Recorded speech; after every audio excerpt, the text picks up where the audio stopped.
बाळासाहेबांच्या विषयी कधी जो आदराचा भाग आहे तो कधी कमी झालेला नाही. पण आता जमातीवर भाषा बोलणं बरोबर नाही, परंतु म्हटलं मी ज्या ट्रॅकमधून आलोय तो ट्रॅक हा सांगतो की एकदा चंदनाच्या पाटावर आणि चांदीच्या ताटावर उठलं की परत बसायचं नाही. त्यानंतर सुद्धा बाळासाहेबांचे काही कामानिमित्त, कारण मी 4 ते 14 10 वर्ष मंत्री होतो, आदरपूर्वक मी बाळासाहेबांनी सांगितलेल्या त्या कामांना अंजाम देण्याचा प्रयत्न केला.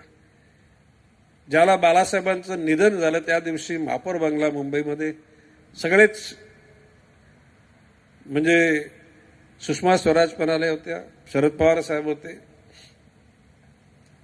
शरद पवार साहेब मला बोलले का तुम्हाला काय प्रॉब्लेम बिलेम, तर म्हटलं यापैकी कुणाच्यात हिंमत नाही गणेश नाईकला तिथं रोखण्याची. मी पालकमंत्री म्हणून, मंत्री म्हणून गेलो होतो, संजू नाईक खासदार म्हणून, संदीप नाईक आमदार म्हणून आणि सागर नाईक महापौर म्हणून 4घे जण आम्ही त्या ठिकाणी बाळासाहेबांना आदरांजली व्हायला गेलो होतो. हा क्षण इट इज रेकॉर्डेड आणि सगळ्यांनी बघितलेला आहे. म्हणजे एकूण ज्या घरामध्ये आपण होतो ते घर आपण होतो तोपर्यंत चांगलं, आपण गेल्यानंतर ते वाईट, अशा प्रकारची भूमिका मांडणं म्हणजे आपल्या आत्म्याला कुठेतरी आपण क्लेश देण्याची भूमिका तयार करणं. आता त्याच्यानंतर राष्ट्रवादीमध्ये आल्यानंतर 14 वर्ष, आणि मी तुम्हाला सांगतो की शरद पवार साहेबांनी अजून सुद्धा गणेश नाईक जाण्याचा त्यांना खंत आहे. 4 दिवसापूर्वी साहेबांचा फोन आला होता काही घटकांना मदत करण्याचा. प्रश्न असा की माझी कटुता शिवसेनेतून निघालं, बाळासाहेबांशी नव्हती.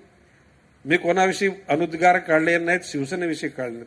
राष्ट्रवादीतून बाहेर गेलो, राष्ट्रवादीविषयी सुद्धा मी कधी नेत्याविषयी बोललो नाही. किंबहुना आज आपण बघत असाल तर विधानसभा आणि विधान परिषदेमध्ये ऑल पार्टी सपोर्टेड जर कोण मंत्री असेल तर that's name is Ganesh Naik. तुम्ही बारकाईनं जर तुम्ही विधान परिषदेमध्ये आलात किंवा विधानसभेमध्ये आलात, कुठलाही म्हणजे भाजप सेनेचे लोक तर म्हणजे पाठिंबा देतीलच, परंतु उबाटाचे म्हणा